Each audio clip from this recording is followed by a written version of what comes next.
Muy buenos días, jóvenes. Estamos en lo que es escuela dominical en esta mañana de domingo. Sigan orando unos por otros y también estemos orando por el hermano Ignacio y su familia. Ellos han estado enfermos, han estado pues bajo sospecha de haber contraído la enfermedad. Pues están batallando bastante, entonces especialmente el hermano y la hermana. Y pues ayudemos a orar por ellos y que pues Dios les sane completamente pronto, y puedan también reposar en lo que sería la recuperación. Y pues ánimo, sigamos orando y pues Dios mediante en poco tiempo pues ya estaremos ya trabajando ya definitivamente en la apertura. Y pues bueno, vamos a buscar Segunda de Reyes capítulo 24. Estamos en escuela dominical. Hemos estado estudiando estos dos libros, Segunda de Reyes, Primera de Reyes y Segunda de Reyes, la historia de cómo Dios intervino en la vida de Israel como nación unida, luego en la vida de Israel y de Judá, luego finalmente en la historia de Judá, y estamos llegando al final de este precioso libro. Quedan este y otro capítulo. Son capítulos muy tristes, en los cuales se puede ver a Dios como un Dios justo, como un Dios santo, como un Dios que tuvo paciencia, pero también su paciencia tuvo un límite que los israelitas quisieron pasar y pues provocaron el desastre. Vamos ahí a Segunda de Reyes capítulo 24, versículo 18 y vamos a orar. Señor y Dios, te doy gracias en esta mañana por la vida que nos concedes. Te pido, Señor, tu bendición para cada uno de nosotros. Que tú, Señor, nos ayudes a permanecer constantes, fieles a ti. Que reconozcamos que somos débiles, que te necesitamos, que seguimos siendo pecadores, que fallamos, fracasamos muchas veces y que de no ser por tu gracia hoy en día no existiríamos. Bendice, Señor, a cada uno de nosotros. Bendice al hermano Ignacio y a su esposa, que puedan estar pronto bien de salud. Y bendice a cada joven, a cada señorita, que tú les ayudes en sus necesidades personales, en su relación contigo, y también en sus necesidades como miembros de familias. Gracias, Señor, te doy por ellos. Te pido esto en el nombre de Cristo Jesús. Amén. Las inscripciones antiguas no mencionan para nada al rey Sedequías como rey.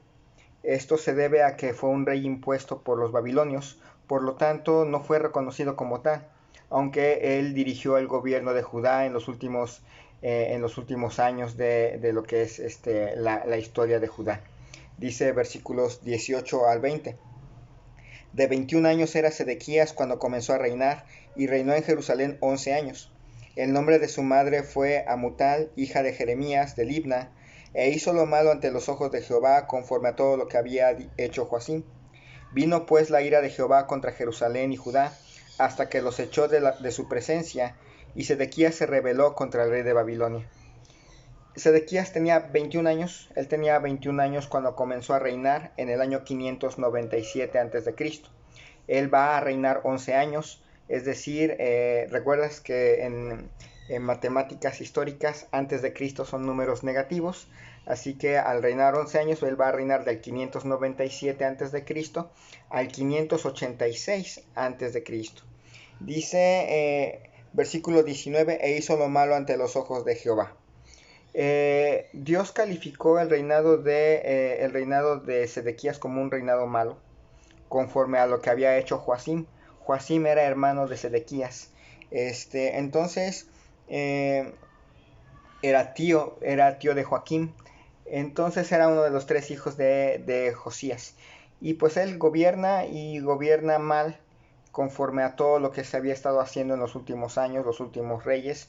No hay una corrección en el camino que ellos estaban siguiendo. Dice, vino pues la ira de Jehová contra Jerusalén y Judá, hasta que los echó de su presencia, y Sedequías se rebeló contra el rey de Babilonia. Llegó un momento en que Dios decidió echar de su presencia a Judá. Ya había echado de su presencia a Israel y llegó el momento de echar de su presencia a Judá. No fue no es como nosotros que nos hacen enojar y luego estallamos y empezamos a hacer cosas que no están bien. Dios fue paciente, Dios es paciente, fue misericordioso, les envió profetas, les dejó su palabra, pero ellos insistieron en hacer el mal y llegó un momento en que Dios dijo fue suficiente. Y cuando fue suficiente llegó el momento de echarlos de su presencia. Esto nos deja claro que tenemos un Dios que no es impulsivo, no es un Dios caprichoso, siempre actúa conforme a lo que vemos en su palabra, no actúa de una manera injusta o de una manera que después dice, ¿qué hice? Me equivoqué. No, Él siempre es justo y siempre es paciente. Pero también llega un momento en que tiene que juzgar el pecado, porque esa es parte de su naturaleza. Él es justo y abomina el pecado.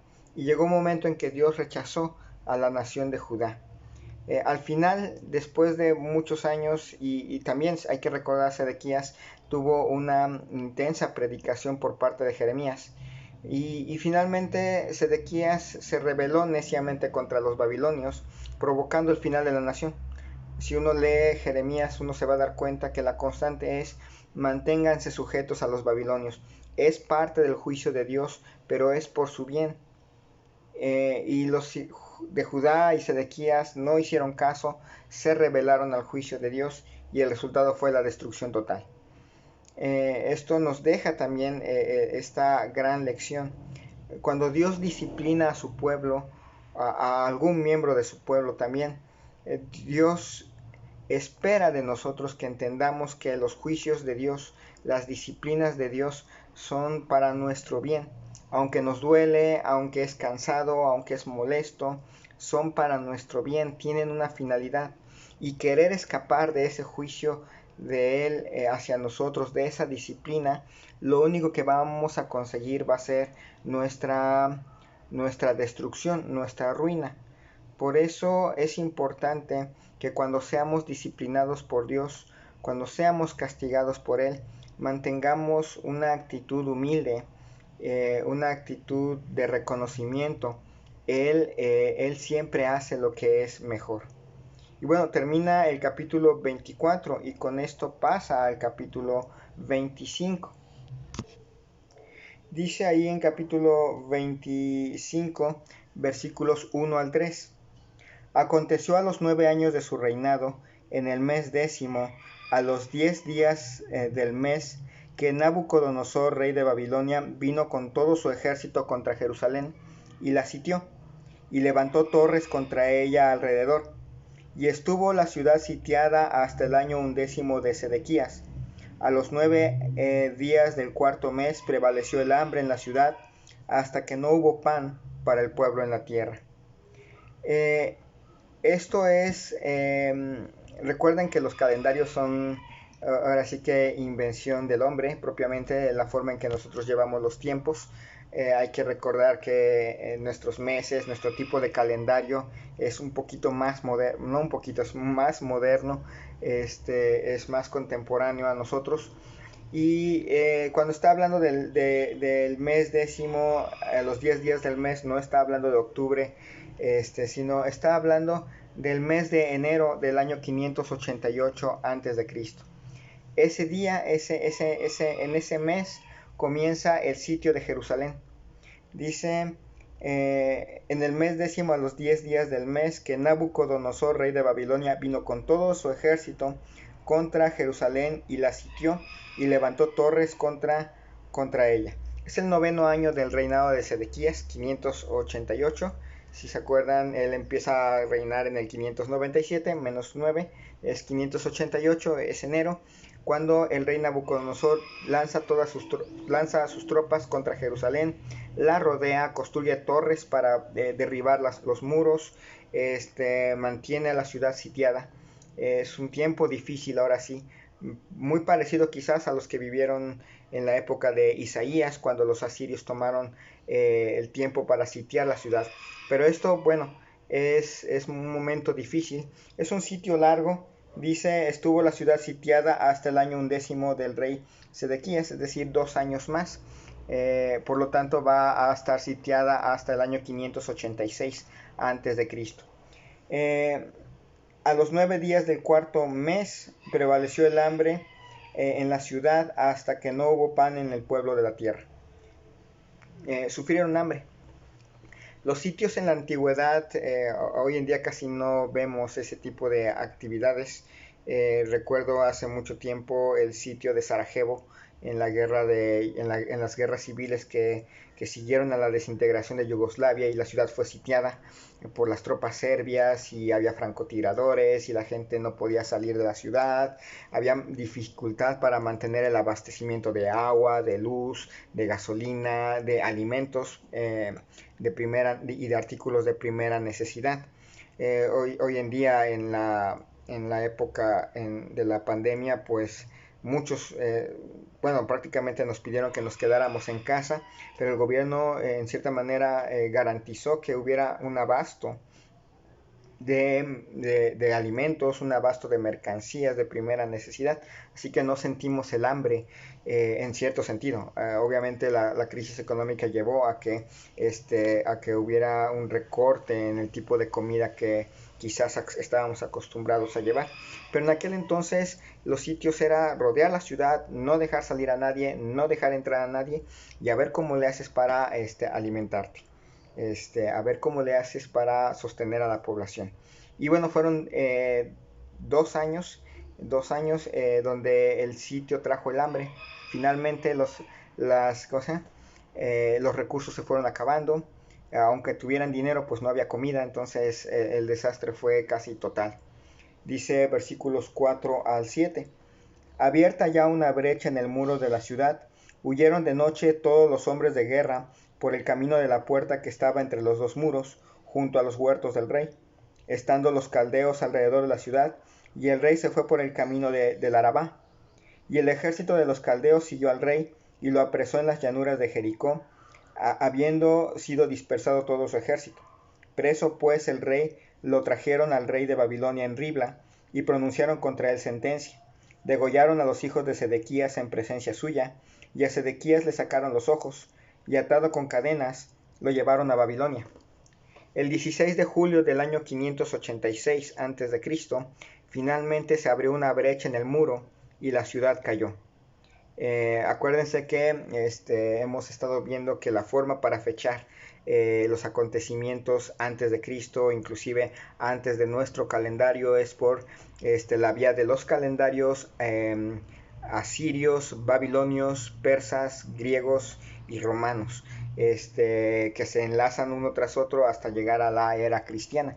Y bueno, podemos saber que era un 16 de julio del año 586, antes de Cristo, cuando se abrió una brecha. Y lo que quedaba del ejército de Judá trató de escapar rumbo al Jordán. Dice versículo 4, huyeron de noche todos los hombres de guerra por el camino de la puerta que está entre los dos muros, junto a los huertos del rey, estando los caldeos alrededor de la ciudad, y el rey se fue por el camino del Arabá. Entonces se siguieron en dirección hacia el Jordán. Pero dice que el ejército de los caldeos siguió al rey y lo apresó en las llanuras de Jericó, habiendo sido dispersado todo su ejército. Los ejércitos babilonios siguieron al rey de Judá y lo alcanzaron en las llanuras de Jericó. Esto es, como diríamos, enormemente significativo. ¿Se acuerdan dónde fue la primera victoria del ejército israelita en la tierra prometida? Sí, en las llanuras de Jericó, en la ciudad de Jericó. Ahí donde fue la primera gran victoria del ejército de Judá o del ejército de Israel frente al enemigo. Ahí mismo fue la última gran derrota del ejército de Israel y de Judá en su historia. Fue una gran derrota, el ejército de Judá fue dispersado en el mismo lugar donde alguna vez ellos celebraron su primera gran victoria. Así que fue muy, como diríamos, muy significativo este evento, en donde empezó la nación en Palestina o en la tierra prometida. Ahí terminó la historia de Judá. Dice Versículo 6, preso pues el rey le trajeron al rey de Babilonia en Ribla y pronunciaron contra él sentencia.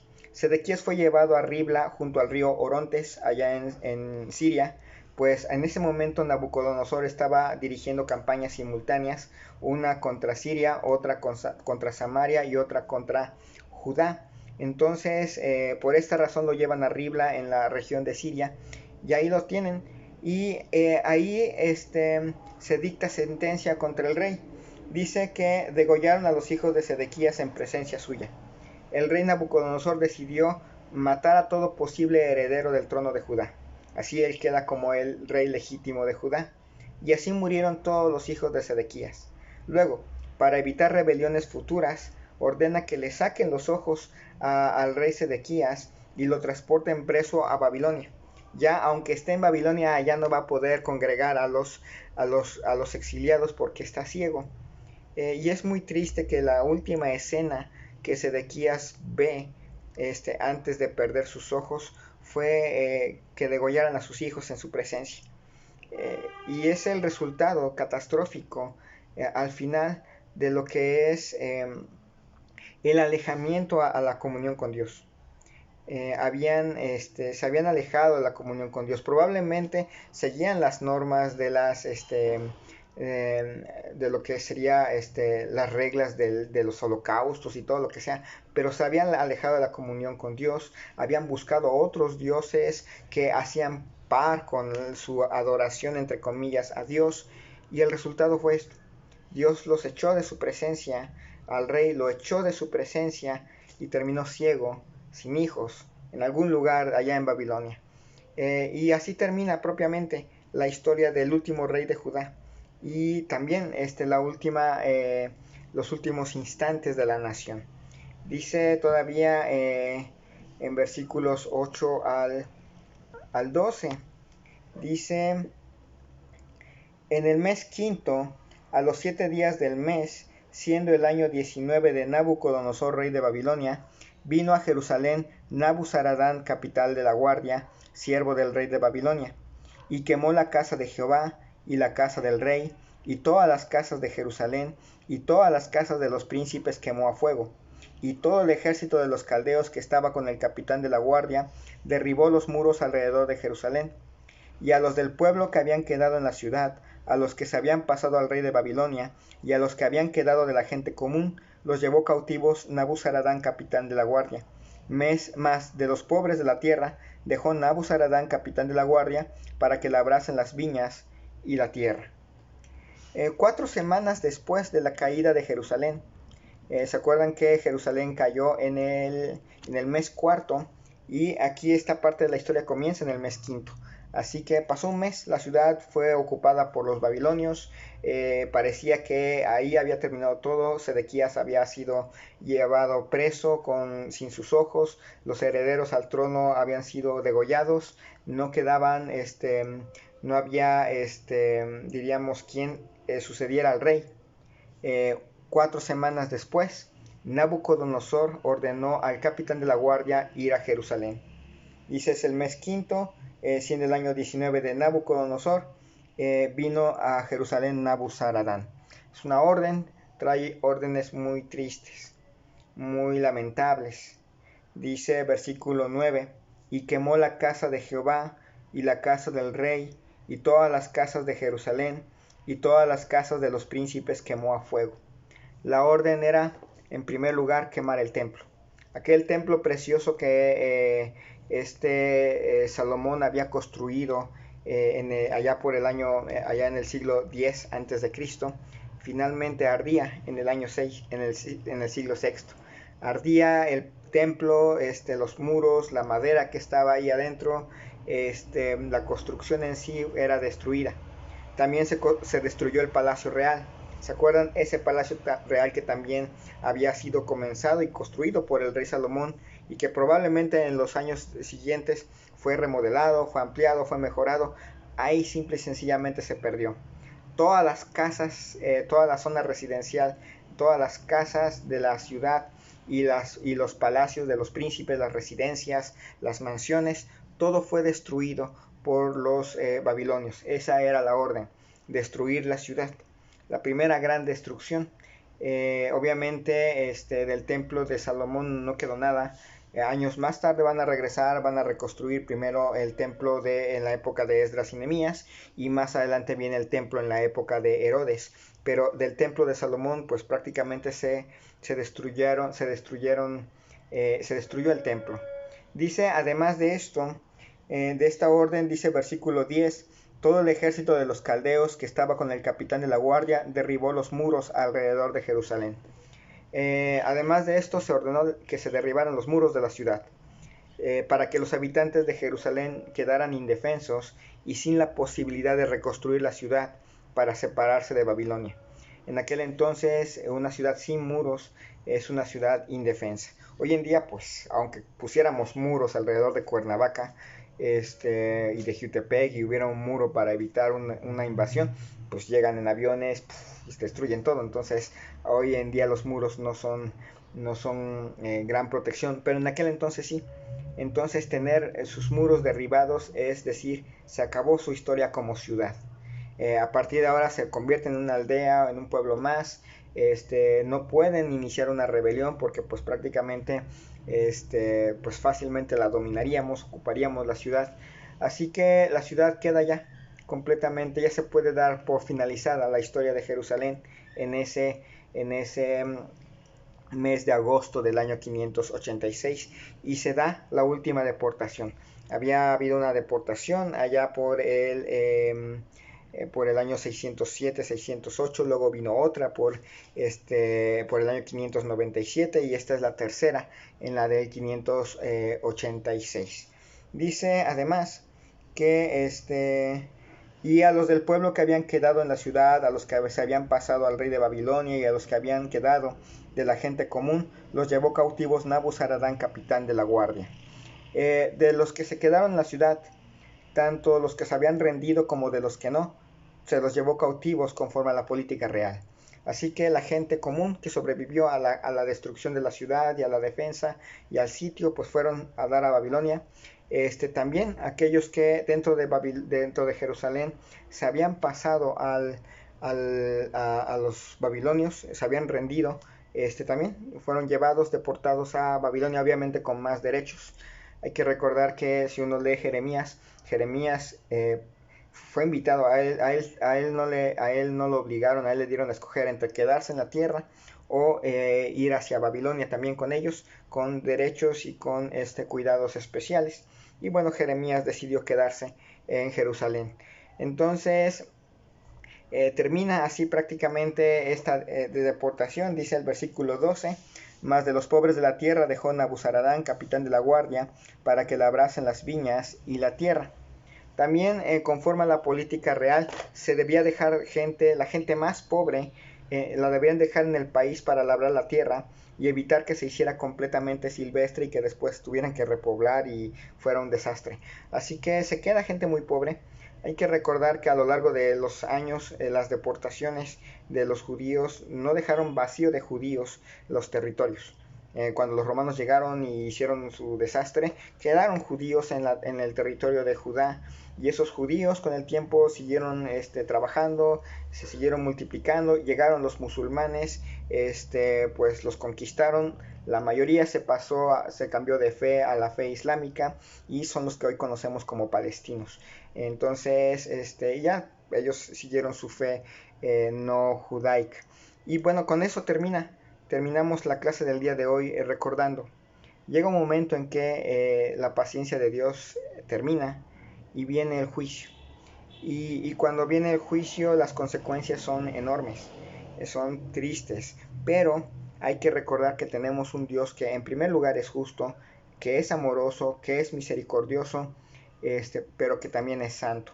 Y todo eso, junto con otros de sus atributos, nos recuerdan que nunca los juicios son para mal, siempre tienen un propósito que en ese momento no se veía, pero era preparar a la nación para su siguiente paso en el exilio, la reconstrucción y la llegada del Mesías. Y pues ánimo, jóvenes, Dios tiene propósitos, Dios tiene planes tiene un plan general, y nosotros tenemos la oportunidad de participar en él. No te desanimes, échale muchas ganas y nos estamos viendo el próximo domingo. Recuerda, si tienes dudas acerca del texto, puedes escribirme en mi Messenger o en mi WhatsApp. Nos vemos.